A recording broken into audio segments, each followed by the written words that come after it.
"We found someone better than you." Logan said it with a smile, like he was giving me good news instead of ending my 13-year career at SteelCore Industries. I'm Mason Rodriguez, 51 years old, and I'd just been called into his office with no warning, no agenda, just a quick wave like he needed me to confirm a production number. He didn't offer me a seat. The sentence hit before I could even close the door.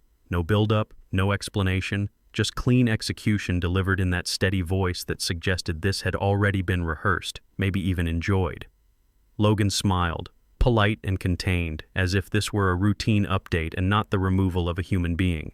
He framed it as efficiency, cost reduction, strategic alignment. The role, he said, had stabilized. Anyone competent could handle it now. He said that last part with confidence, the kind that comes from never having done the work yourself. I've spent 13 years inside this manufacturing operation, building systems no one bothered to understand. As long as the production numbers stayed green and the EPA stayed happy, I didn't just manage chaos, I prevented it. I knew which machines broke under pressure, which suppliers needed personal calls, which safety protocols couldn't be skipped without consequences that wouldn't show up for months. I was the reason problems never reached executives. Silence was my success metric. Logan arrived less than 2 years ago. Armed with PowerPoint slides and buzzwords, he spoke fluently about outcomes, not processes.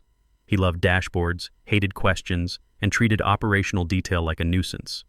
In meetings, he liked to say things ran smoothly now, as if smoothness were accidental, as if it didn't cost someone nights, weekends, and years of accumulated judgment.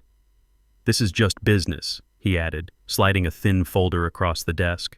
"No discussion of severance, no timeline, just instructions. Document what I do, clear my area, and make the transition easy." He thanked me. Actually thanked me. I didn't raise my voice, I didn't defend myself. I stood, nodded once, and walked out. Shock hit me first, then something colder. Not sadness, disrespect. Halfway back to my desk, it hit me. The timing wasn't coincidence. Today was Thursday. The EPA audit was Monday, the one I'd quietly prepared for over 3 months. Logan had fired the foundation 2 days before the inspection, and he thought he'd cut costs. I didn't build this system all at once. It took 13 years of fixing what everyone else stepped around. When I started at SteelCore, nothing matched the reports. Equipment sat where it didn't belong. Suppliers argued over specifications, and deadlines slipped quietly until someone yelled. I learned the chaos by living inside it. I stayed late when machinery failed. I came in early when safety reports were due. I memorized patterns no software tracked, seasonal wear points, unreliable suppliers, fragile compliance timelines. When something failed, my name never appeared. When something worked, it was the system. That phrase followed me for years. Logan loved it in meetings. He'd lean back and tell executives, "The system runs itself now." He said it proudly, like progress had happened naturally. No mention of the nights I slept with my phone next to my bed, or the mornings I walked in already exhausted. I protected people below me because someone had to. When a junior technician miscalibrated a machine, I fixed it before management noticed.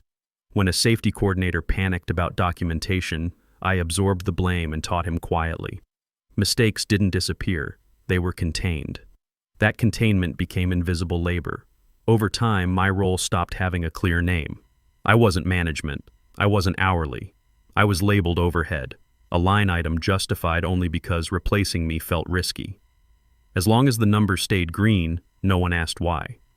Logan never asked how the system worked. He asked for summaries, decks, and clean charts. I delivered them because accuracy mattered. Each report stripped context until complexity looked simple. The simpler it looked, the easier it was to dismiss. Looking back, the irony is how stable everything appeared from the outside. EPA auditors stopped asking hard questions. Suppliers trusted our timelines. Executives praised consistency without curiosity. Stability became proof that no one needed to look closer. I learned that reliability is rewarded with silence. You don't get credit for disasters that never happen. Each quarter, I prepared the numbers Logan presented upstairs. He spoke confidently about efficiency gains while I watched faces nod. No one asked who corrected the data at midnight. No one wondered why certain risks never surfaced. My contribution stayed nameless by design. By the time Logan decided I was replaceable, the story had already been rewritten. In his version, the system existed first and I merely occupied a seat. That narrative made the cut feel reasonable. It made my decade plus of work sound like maintenance instead of creation. And maintenance, he believed, should be cheap. That belief set the stage for everything that followed. Then came what he called the transition. Logan stood by my desk and said it casually, smiling. "Before you leave, write everything down for your replacement. Everything." I asked how much time I had. He checked his watch. "End of the day should be enough," he said. He reminded me I'd always said the system was straightforward. I hadn't. He had. That was the moment the unfairness sharpened into something precise. 13 years of judgment, relationships, and accumulated knowledge compressed into an afternoon assignment, not because it was possible, but because admitting otherwise would mean admitting I mattered. And that was the one thing he refused to do. I sat down and opened a blank document because that was what I'd been told to do. Write it all out. Make it easy. At first I tried. I listed suppliers by name, then paused, realizing names meant nothing without history. I wrote maintenance schedules, then stopped because the real schedule lived in my head. The one that adjusted automatically when seasons changed, when equipment aged, when certain vendors quietly cut corners. I typed process steps, then deleted them, because the steps only worked if you knew when to ignore them. That was when the cold clarity set in. This wasn't information, it was judgment. 13 years of trial, error, and consequence compressed into instincts that triggered before alarms ever did. You couldn't hand that to someone in an afternoon any more than you could hand them muscle memory and expect it to work. I kept writing anyway, but differently. I reduced everything to the bare minimum, what policy required, not what reality demanded. Contact lists without context, process outlines without exceptions, timelines without contingencies. Enough to say I complied, not enough to pretend I'd transferred something that had never lived on paper. I wasn't being cruel. I wasn't being generous either. I was being accurate. Logan walked past once and asked how it was going. "Almost done," I said. He nodded, satisfied, already convinced he'd solved the problem. He thought knowledge behaved like files. Copy, paste, replace. I didn't argue. There was no point. As the hours passed, I noticed something strange. I wasn't angry anymore. The hurt had cooled into something quieter and sharper. Control. For the first time that day, I understood exactly where my power had always been. Not in my title, not in approval, in what couldn't be separated from me. When I finished, the document was thin, intentionally so. I saved it, emailed it to Logan, and shut down my computer. No drama, no announcement, just completion. As I packed my toolbox, I found myself thinking about a standing appointment I had every few months. Coffee with Spencer Brooks, Logan's boss's boss. It wasn't official. It never was. Years ago, during a safety incident involving a young worker, I'd argued against destroying someone's career over a single mistake. Everyone expected me to stay quiet. Spencer remembered that. After that, he checked in. Not about metrics, about operations, about pressure points, about people. He was the only executive who ever asked me how things actually worked. My phone buzzed with a calendar reminder. Late afternoon, the usual time. For a moment I considered canceling. It felt awkward now. Irrelevant. Maybe I was already gone. Then I realized something else. Logan hadn't fired me in isolation. He'd done it without understanding the timing, the dependencies, or who paid attention to what. That meeting wasn't small talk. It was part of a system, too. One he'd never bothered to learn. I left the building without looking back and drove home, my thoughts steady, unemotional. This wasn't defeat, it was exposure, and exposure always travels upward faster than people expect. That evening, as I set the thin folder of notes aside, a quiet lesson settled in, one I didn't need to write down because I already understood it. Real leverage isn't loud and it isn't assigned. It comes from being the difference between order and collapse, especially when no one notices until it's gone. My phone stayed silent for a while after that. I didn't rush to fill the space, I let it breathe. Because when systems lose what holds them together, the first thing they do is look up the chain. And when that call finally came, it wouldn't be about paperwork. The call came while I was standing in my kitchen, staring at a coffee mug I hadn't touched. The day still felt unfinished, like a sentence cut short in the middle. "Mason," a calm voice, controlled but tight. "Why weren't you at the EPA audit prep meeting today?" I recognized Spencer Brooks immediately. He was Logan's superior, 2 levels up the chain. the one who chaired the quarterly safety reviews, the one whose meetings Logan never missed. For a moment, I didn't answer. Not because I was confused, but because I understood something had already shifted. That question wasn't curiosity, it was disruption. I wasn't invited, I said evenly. Logan terminated my position this morning. Silence followed. Not the polite pause people use to think, but the kind that stretches when an assumption collapses. I could hear faint voices in the background, the low hum of a conference room where schedules had already been set, roles already assigned without me. "He did what?" the voice finally asked. The tone was different now, sharper, alert. "He said they'd found someone better," I replied, "and cheaper." Another long silence. I imagined eyes lifting from papers, someone gesturing for the room to hold. Whatever Logan had explained to them earlier wasn't aligning with this version. For the first time that day, my absence had weight. "You're listed as lead coordinator on the audit," Spencer said slowly. "You've always been." "I know," I answered. "I was planning to attend until this morning." There was a breath on the other end, measured but heavy. I could almost hear the recalculation happening.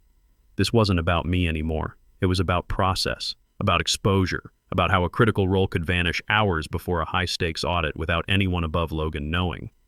"I need you to stay available," he said. "Don't go anywhere." The line went dead. I set my phone down and waited. I didn't feel relief. I felt distance. The story was no longer mine to carry alone.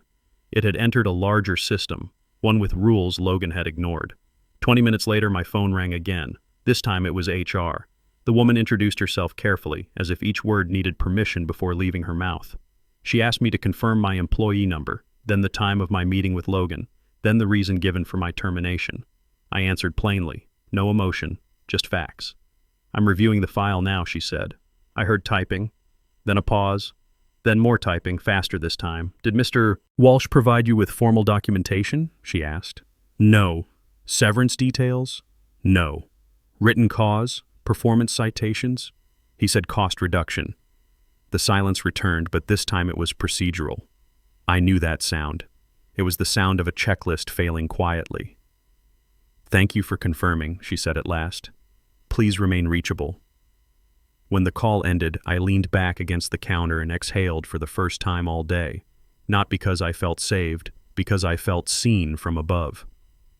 An hour later, Logan called. His voice was different now, strained, controlled too tightly. "There's been a misunderstanding," he said. "We need to talk." I let him speak. "The termination wasn't properly authorized," he continued. "HR flagged it. The audit, it created confusion. We need you back immediately." Back. Not respected. Not acknowledged. Back. Like a misplaced tool returned to its drawer. "What about the person who was better?" I asked.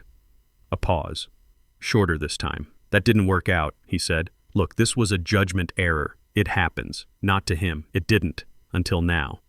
"I'll think about it," I replied, and ended the call before he could regain momentum. I stood there afterward, phone still warm in my hand, aware of the quiet reversal unfolding. Logan thought power lived in authority, in signatures, in confidence. But authority only worked when it aligned with structure. And structure had just noticed it was missing a load-bearing piece. I hadn't argued. I hadn't demanded anything. I hadn't needed to. The call had already done the work. Somewhere above Logan, the story was being retold, this time without his edits. And once power starts moving upward, it doesn't stop to ask permission from the person who caused the shift. The first call came early the next morning, before the day had fully decided what it was going to become. A maintenance supervisor spoke fast, words tripping over each other. The main hydraulic press was making sounds it shouldn't make. The diagnostic system showed everything normal, but reality didn't agree. Production line 2 was down. I gave him a short answer. Where to check, what to adjust, and hung up before he could ask anything else. I told myself it would stop there. It didn't. By mid-morning, my phone had become a quiet emergency line. A supplier called asking why an order had tripled without notice. Another wanted to know why their delivery window had shifted by 2 weeks. Someone from quality control left a message saying parts were failing inspection at twice the normal rate. I answered selectively, briefly, enough to prevent collapse, not enough to restore balance. Each response was precise, stripped of explanation. I wasn't solving problems anymore. I was slowing damage. Logan called before lunch. "This is spiraling," he said, skipping greetings. "Nothing is lining up. Reports say one thing, the floor shows another. That was always the first sign. When the reports stop matching the ground, the system has lost its translator." He tried to regain control by issuing directives: move inventory, freeze orders, escalate everything. The more he pushed, the worse it became. Without understanding sequence, urgency only creates noise. Another supplier called me directly that afternoon. We'd worked together for 8 years. He didn't ask how I was. He didn't mention Logan. He just said, "I don't know who's in charge anymore." That sentence carried weight. I gave him a minimal answer, enough to keep the relationship intact without stepping back into the role fully. By the end of the day, Logan sounded exhausted. His voice had lost its edge, replaced by strain. He asked me questions he'd never bothered to ask before. Why certain materials couldn't be stored together, why some equipment needed daily checks instead of weekly ones, why timelines slipped when everything looked correct on the computer. I didn't explain. I answered only what was asked, never what was implied. There's a lesson I learned in that space, watching everything tighten without snapping. Helping doesn't always mean fixing. Sometimes it means allowing reality to remain visible. If I stepped in fully, the narrative would reset. Logan would regain the illusion of control. The system would appear to run itself again. I wasn't interested in illusions anymore. Late that evening, a message came from someone higher up. Brief, neutral. They were monitoring the situation. That phrase signaled a shift. Monitoring meant attention. Attention meant accountability. The next morning, Logan didn't call. That absence said more than his panic ever had. He was no longer the center of the response. He was the subject of it. When the call finally came, it wasn't from him. It was from Spencer Brooks, measured and formal. He thanked me for remaining reachable. He acknowledged the disruption. Then he said something that reframed everything. "We're making a temporary structural adjustment," he explained. "Effective immediately, Logan will retain his title, but responsibility for all operational decisions will now sit directly with him. No buffers, no intermediaries, no quiet corrections happening out of sight. Every outcome will trace back to a single name." The decision was described as support. I recognized it as exposure. After the call ended, I sat quietly, feeling the tension release just enough to breathe. I hadn't orchestrated this. I hadn't requested it. I'd simply stepped aside and allowed the system to respond honestly. Within hours, the calls slowed. Not because things were improving, but because escalation had found its destination. The pressure had moved upward, where it belonged. I didn't celebrate. I didn't feel vindicated. I felt steady. The system hadn't attacked Logan. It had done something far more precise. It had removed the illusion that decisions could be made without consequence. And for the first time since I was fired, the weight wasn't on me anymore. I heard about Logan's promotion the next morning from Lucas Barnes, someone who still worked on the floor. The word promotion landed strangely, like a joke told without a smile. He was being elevated officially, but stripped of every cushion that had protected him before. On paper, it sounded like trust. In practice, it was exposure. Logan would oversee all operations directly now. No deputies, no buffers, no quiet hands fixing things after hours. Every approval, every delay, every failure would route through his name. The system he'd once described as simple had been placed squarely on his desk. Within days, the cracks widened. Without intermediaries, problems arrived unfiltered. Suppliers escalated directly. Supervisors stopped softening their reports. There was no one left to absorb mistakes quietly. Logan was forced to confront the details he'd avoided for years. He called me once, late in the afternoon. "They're expecting answers I don't have," he said, frustration leaking through restraint. "Everyone keeps saying you used to handle this." I reminded him gently that anyone competent could manage it now. He didn't laugh. What surprised me wasn't his struggle. It was how quickly his own words turned into a trap. Each decision he made echoed his earlier confidence. If the system ran itself, why was he working past midnight? If the role was straightforward, why did every solution create 2 new problems? Mistakes accumulated with names attached. A delayed shipment, a failed inspection, a safety incident that cost real money. Each incident followed a clear trail upward. For the first time, consequences didn't disappear into abstraction. People began documenting everything. Emails grew longer, confirmations multiplied. No one wanted to be blamed for something Logan insisted was easy. I didn't interfere. I didn't comment.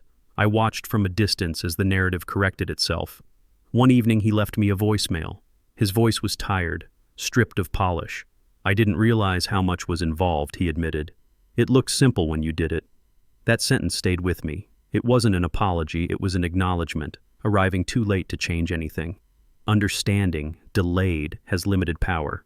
In the end, I decided not to wait for clarity from a place that had already shown me who I was to them. The offer came quietly through a former contact who knew my work long before Logan ever tried to summarize it. Different company, smaller operation, fewer layers.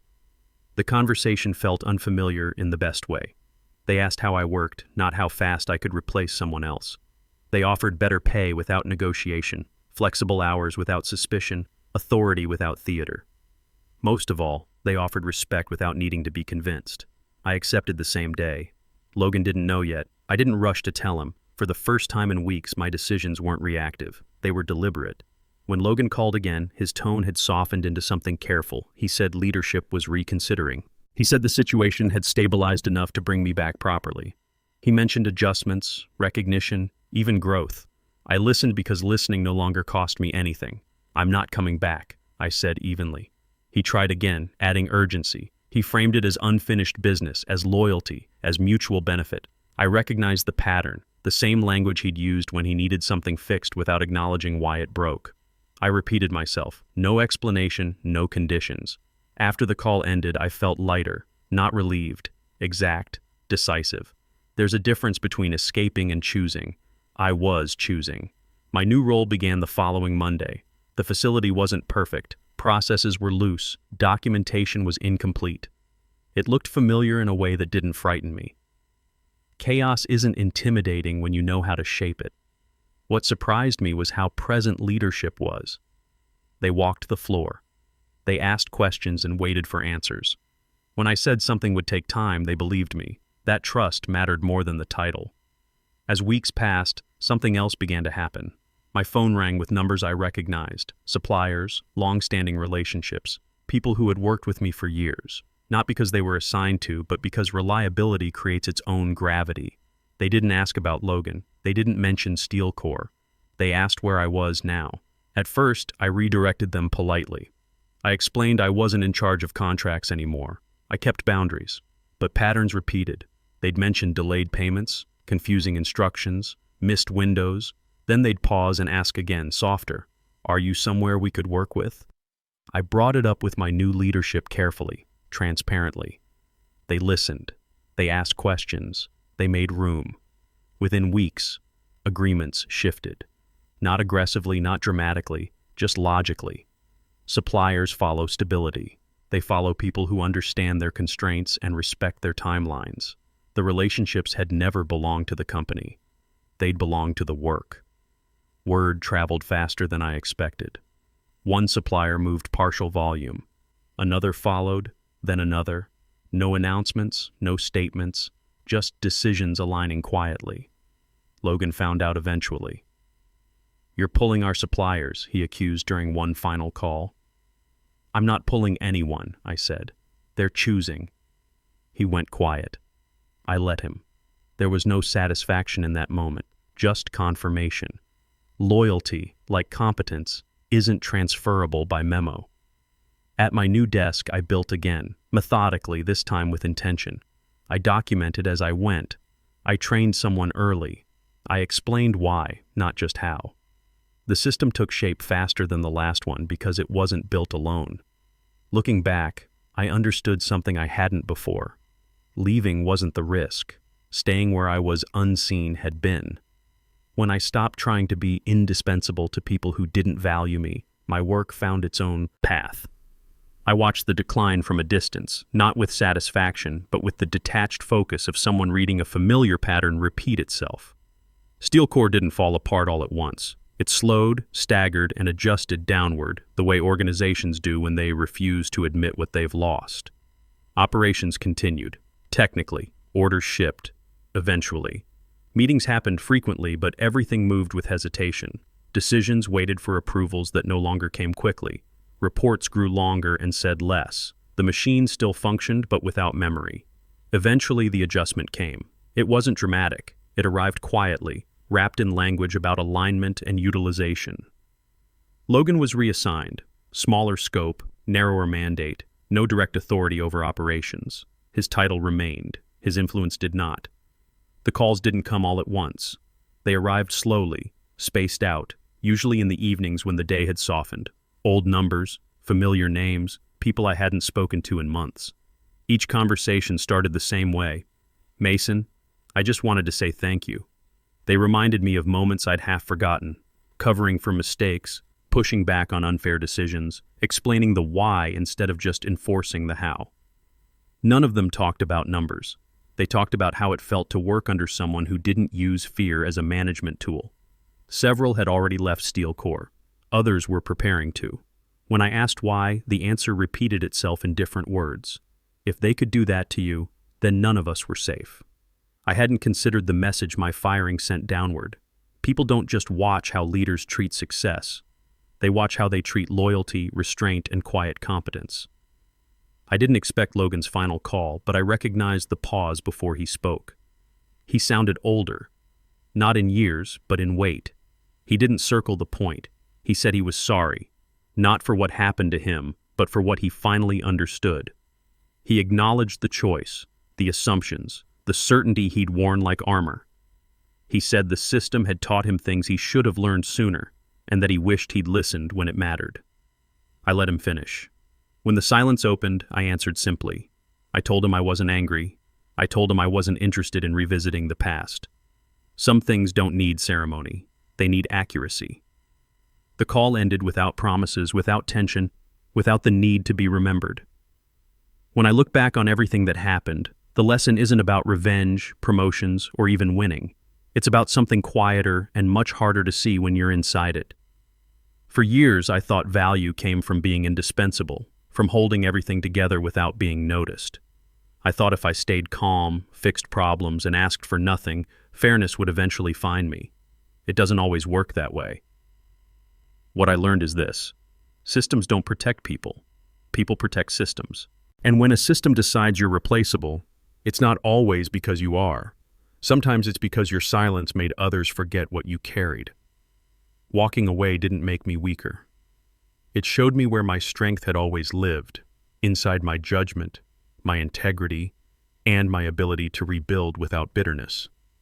If you've ever stayed late, fixed mistakes that weren't yours, or held a job together while feeling invisible, then you already understand this story.